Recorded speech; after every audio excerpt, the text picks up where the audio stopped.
Mes chers amis, Boker Tov, merci de nous retrouver pour notre cours du jeudi matin que je voudrais dédier pour l'élévation de la Neshama de Yaakov ben Rivka, Félix Saadani ben Emma Simcha, Mesod ben Joar, Eliaou ben Yoshua, Yosef ben Chana Flak, Pinchas ben Rachel, Emmanuel ben Amram, Moshe ben Yamna, Shmuel ben Miriam, Shalom ben Miriam Amouyal, Jacques Yitzhak Sebaoun, Shalom Berebi, dont nous marquerons la Haskara demain. Du côté des femmes, Daniel bat Simcha Mashto, Sarah Rosette bat Donna, Lucette Myriam bat Rachel, Mesoda bat Oraïda, Myriam bat Alia, Huguette Fortuné bat Esther, qui marque également sa Haskara demain.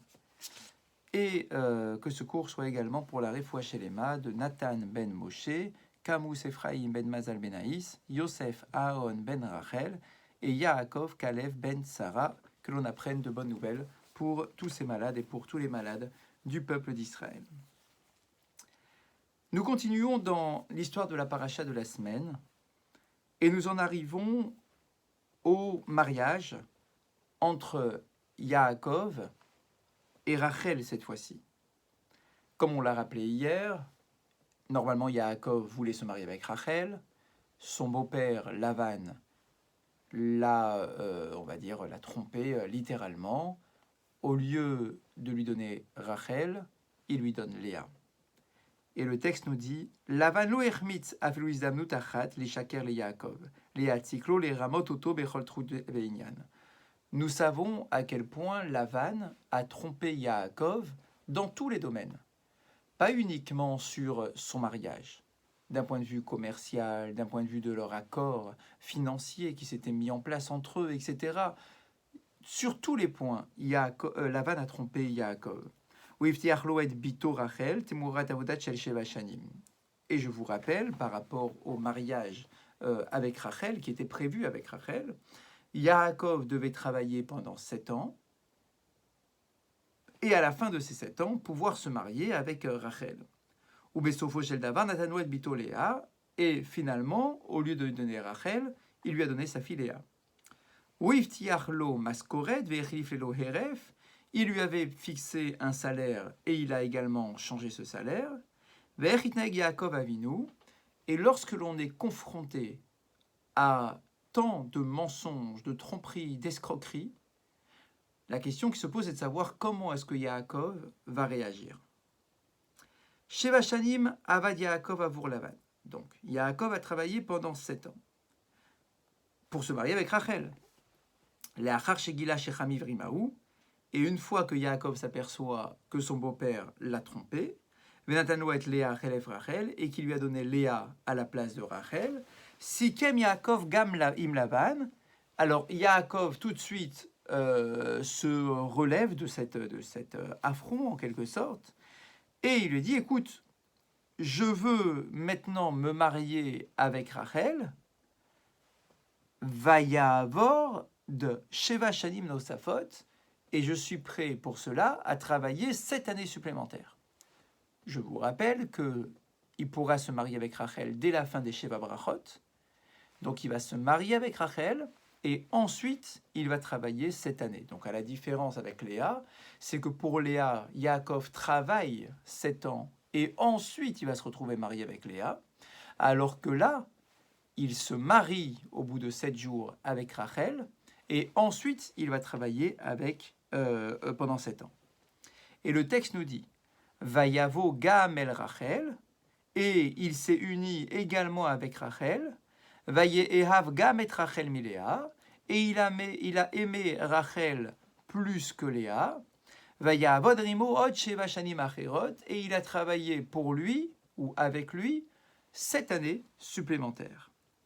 Amar Rabbi Yehuda bar Simon. Nous avons un enseignement de Rabbi Yehuda ben Simon. Madouan Nehemar Od Sheva Shanim Acherot. La question est sur le mot Od. Il a également travaillé 7 années supplémentaires. Pourquoi ce également? Kedel Elam Edenu. C'est pour nous apprendre. Chez Sheva Shnot Ha'avoda Ashniot, c'est pour nous apprendre que les 7 années supplémentaires de travail, Hayu Zehot Lachalutim, étaient exactement de la même qualité que les 7 premières années de travail. Bamé, de quoi est-ce que nous parlons? Qu'est-ce que ça signifie des qualités d'années dans le travail? Benoît Shebaolam, normalement, pour nous tous en tout cas, Poel Haoved Avur Maasiko, un employé, un ouvrier qui travaille pour son patron. Baterila ou Gedush Meretz ou Firilut. Ce que l'on constate souvent, c'est qu'au début de son embauche, cet employé est très zélé. Et je pense que nous avons l'habitude de ce genre de réaction très humaine, mais malheureusement négative. Lorsque je suis embauché dans un emploi, eh bien, je travaille avec beaucoup de sérieux, beaucoup d'assiduité, je compte pas mes heures et je ne discute pas les ordres que l'on peut me donner. Je suis investi par mon activité professionnelle. Shataim et Shalosh, ou Oved, les Lohagoufa, je suis prêt à travailler pendant 2, 3, 4, 5 heures sans la moindre pause. Verchachachumitaïef. Mais le problème, c'est que avec le temps, je commence à avoir mes habitudes. Je commence à avoir une sorte de sécurité dans mes habitudes d'emploi et ma façon de travailler. L'aura Goufo, et puis je me fatigue un petit peu également. L'aura Goufo, ce n'est pas simplement mon corps qui se fatigue au travail, mais même ma droiture, ma rigueur professionnelle commence un peu à s'émousser. Aval, Yaakov Avinu. Mais Yaakov Avinu, qui est Shem She'avad et Lavan, de la même façon que pendant les 7 premières années, il a travaillé avec zèle, avec courage, sans jamais s'arrêter, avec une émouna incroyable, c'est-à-dire une confiance qu'on pouvait lui faire, qui était digne de louange. Car Bidiouk, exactement de la même façon, les 7 années supplémentaires de travail. Donc, Yaakov vient ici nous montrer à quel point, lorsque l'on est un employé, c'est exactement son cas dans ce cadre-là. C'est l'employé de Lavan. Il a négocié un salaire et maintenant il travaille. Les 7 premières années, eh bien là, il était a priori plein de zèle, etc. Donc on n'avait aucun problème par rapport à cela. Il a eu son premier mariage. On aurait pu supposer que pendant les 7 années supplémentaires, que les choses se compliquent et que voilà, il soit pas dans le même état d'esprit. Eh bien, on nous apprend que non, il était tout aussi sérieux dans son emploi. L'orak Menugalateva Enoshi, et on dit que ce comportement-là, ce n'est pas simplement tiens, tu vois, Yaakov ne fait pas comme Monsieur Tout le Monde et il est beaucoup plus sérieux dans son activité professionnelle. Et là, chez Ateva Enoshi, mit caché les Havin. Et en réalité, ce n'est pas simplement qu'il ne fait pas comme tout le monde, c'est qu'on a même du mal à le comprendre. Emedou Barkan al Poel, Sheoved Yom, Achar Yom, Umkabel Maskoret. Parce que lorsque l'on parle d'un employé dans un monde normal, c'est-à-dire cet employé travaille, à la fin de tous les mois, il a son salaire, et ça dure comme ça pendant des années. Alors déjà, on nous dit, c'est déjà bien s'il est en mesure de travailler avec la même force et le même sérieux pendant des années et des années. On ne parle pas de ce cas-là. Mais d'Oubar à la dame, on parle à propos de Yaakov, d'un homme, Sheva Shanim, qui a travaillé pendant 7 ans, et le salaire qu'il avait négocié, c'est-à-dire concrètement de se marier avec Rachel, son salaire ne lui a pas été donné. Ou Avadavou Rachel, il a travaillé pour Rachel et il a eu Léa. Ata ou Elatz, et donc les 7 années supplémentaires, il ne les avait pas prévues ces 7 années-là.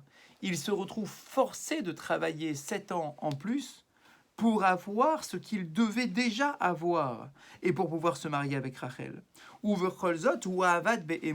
Et malgré tout, il a travaillé avec sérieux, confiance et abnégation pendant les 7 années supplémentaires. C'est-à-dire que déjà pour une situation normale, d'un simple employé, c'est déjà difficile de maintenir son sérieux pendant des années. Et on le sait bien d'ailleurs. Au début, j'ai un employé, je lui fais signer son contrat, mais je suis pas certain de son sérieux. Alors, bon, j'ai un contrat à durée limitée. Maintenant, une fois que je signe le... Alors, il est très sérieux pendant la première période de travail. Il est très sérieux parce qu'il souhaite que je lui signe un contrat à durée définie. Et là, ici, on nous dit quoi Yaakov, non seulement il travaille avec sérieux pendant les 7 premières années où il espère son salaire, mais une fois que le salaire lui est donné, et que maintenant il se marie avec Rachel 7 jours plus tard, on aurait pu se dire, bon, bah, les 7 années supplémentaires, attends, il s'est fait arnaquer pendant 7 ans, il va pas recommencer une deuxième fois. Il a dit oui, ça peut être un oui d'apparence, juste pour qu'il puisse se marier avec Rachel, mais une fois qu'il est marié avec Rachel, bah ça y est, c'est bon, on lâche tout. Et j'aurais de bonnes raisons de le faire en disant, bah attends, il m'a arnaqué les 7 premières années, je vais pas me faire avoir les 7 années supplémentaires. Eh bien non, Yaakov nous montre à quel point, effectivement, il n'a rien lâché. Mais Khan, Nishavu Kochot Nefesh, Akarim Alalou. Et la question est de savoir, mais comment est-ce que Yaakov a réussi une telle chose? Maïdrich et Yaakov Avinu, comment est-ce qu'il a pu avoir comme ça cette ligne directrice dans son comportement aussi belle? Adam ina yeshuv, imaya misheu merame oto, loyom echad veloyomaim, et la esrim shana. Un homme normal qui se fait avoir, pas un jour ou deux, mais pendant 20 ans. Vélo Bédavarmoua, t'es pas sur des petites choses où on a, oui, où le patron a grappillé comme ça quelques petites choses. On dit non, Bidvarim Gedolim. Là, c'est sur des choses très importantes. Areayachash Patour, il aurait pu se sentir libre de tout engagement moral vis-à-vis de cet homme-là. Veilou Yaakov Avinu, alors que Yaakov continue. Et il ne se libère absolument pas de ses engagements moraux, et même une aiguille, il ne va pas prendre pour lui rien. Et d'un de Yaakov Avinu, Klapelavan Aïta Ko Acharit Vene Emana, la responsabilité était tellement belle, tellement grande, Achelom dit Mimena Klalim Ketzachel Aladam Lishmor Almamon Zulato, à tel point que c'est à propos de Yaakov, ou plutôt à partir de Yaakov, que l'on va apprendre énormément de lois qui vont nous montrer à quel point on doit faire attention à l'argent de l'autre. Ça veut dire que Yaakov ne voulait absolument rien utiliser qui ne lui appartenait pas et qui appartenait à Lavan, bien qu'il s'était fait avoir pendant des années et des années. Haï Madame Yarkol Yod Kemal Ar, donc c'est comme un ange. Yaakov est comme un ange dans son comportement. Est-ce qu'un homme est capable d'avoir un même comportement? Atchouvahi, la réponse est Adam Yachol Yot Adam, qu'un homme peut être un homme. Adam amita ale les dargat bechir aberuim. En fait, non, ce n'est pas un ange, c'est un homme. C'est un homme qui est raffiné, qui se travaille en permanence. En davar yachol et hazizoto, un homme qui est suffisamment travaillé et affiné, cet homme-là, rien ne peut lui faire lâcher ses principes. À partir du moment où j'ai des principes, que j'ai défini des principes dans mon comportement, je ne les lâche pour rien au monde. Ces principes-là de émouna, de foi, que je puise dans les valeurs de la Torah, dans les valeurs de la moralité de la Torah, je ne les lâche pas, quoi qu'il arrive. Pourquoi? Parce qu'en réalité, c'est un degré de émouna qui est incroyable, qui nous semble loin de notre niveau, mais c'est le niveau de Yaakov, et on doit nous orienter vers ce niveau incroyable de Yaakov. De se dire qu'à partir du moment où dans ma émouna, je sais que rien n'arrive par hasard, et que finalement, il y a toujours Akadosh Baruch Hu qui se cache derrière, et que si finalement je me suis retrouvé marié avec Léa, alors que c'était normalement avec Rachel que je devais me marier, je dois me dire que peut-être qu'il y a un projet divin derrière, puisque Dieu n'est pas absent de l'œuvre de sa création et qu'il est en permanence là en train de gérer chaque événement de mon existence sans exception. Donc si ma émouna est suffisamment développée, suffisamment forte, et c'est très dur, attention, si ma émouna est suffisamment forte, alors je comprends que c'est Akadosh Baruch Hu qui est derrière cet événement-là, et que finalement, eh bien, je devais me marier avec Léa, et que ce n'est pas pour autant que je vais changer mon comportement ou mes principes de vie. Rabbi Yerucham Lebovitch, Mesakem, conclut tout ce raisonnement en disant la chose suivante. Nekol klal gadol zelefanecha. Nous devons tous avoir un principe inscrit dans notre esprit. Al lecha leitrashav b'maasecha vercha. Il ne nous revient pas à nous de prendre en considération le comportement de l'autre pour nous permettre à nous des exactions particulières. Lorsque je vois l'autre avoir un comportement tordu, je ne dois pas me dire « Ah bah tiens, puisque lui est tordu, alors moi aussi, je vais être tordu. » Pas du tout. En réalité, chacun doit faire ce qu'il doit faire. Moi, j'ai une émouna, un sérieux, des valeurs. Moi, je dois faire ce qui me revient. Ce qui me revient, c'est de préserver ma droiture d'esprit et mon comportement idéal. Que l'autre soit responsable de toutes sortes de trahisons, d'exactions, etc. Bien évidemment, ça ne retire rien à ses responsabilités et au poids de ses erreurs. Cela ne retire rien. Mais moi, je dois faire ce qui me revient, être iouvecha shemor. Moi, je dois respecter ma moralité, à moi, quoi qu'il arrive.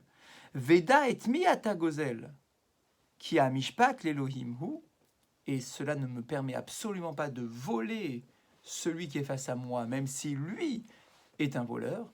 Lui devra rendre des comptes, c'est son problème. Mais moi, je ne me permets pas de me salir, de me rabaisser à cause de son comportement, parce que ma moralité doit être respectée et protégée au maximum, quelle que soit la moralité de celui qui est face à moi. Et ça, nous l'apprenons de Yaakov. Il a préservé son comportement et sa façon de travailler, même si, face à lui, il y avait Lavan qui était totalement tordu. Lavan rendra des comptes. Mais Yaakov, lui aussi, devra rendre des comptes. Et donc, face à Akadosh Baruch Hu, il ne voulait pas se permettre quoi que ce soit de tordu. Pour la halakha de ce matin, nous sommes toujours sur les brachot, sur la bracha acharona que l'on récite. Haochel perot mishivat aminim, celui qui mange un des fruits d'Eretz Israël. Donc on a compris que dans ce cas-là, il faut faire une bracha spécifique à la fin de la consommation, qui est la bracha de Halaetz.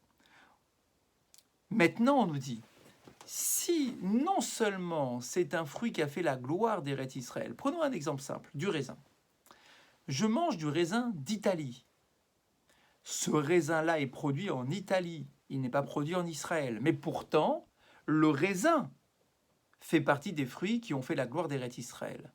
Donc, par rapport à cela, même si ce n'est pas un fruit qui a poussé en Eretz Israël, mais c'est simplement une catégorie de fruits qui a fait la gloire d'Eretz Israël, comme le raisin, alors je devrais faire la bracha de Halaetz, donc cette fameuse bracha acharona de Mehen Shalosh.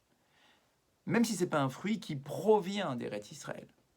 Maintenant, il y a quand même une spécificité si le fruit a été cultivé en Israël. C'est-à-dire, non seulement c'est du raisin, mais c'est du raisin qui a poussé en Israël.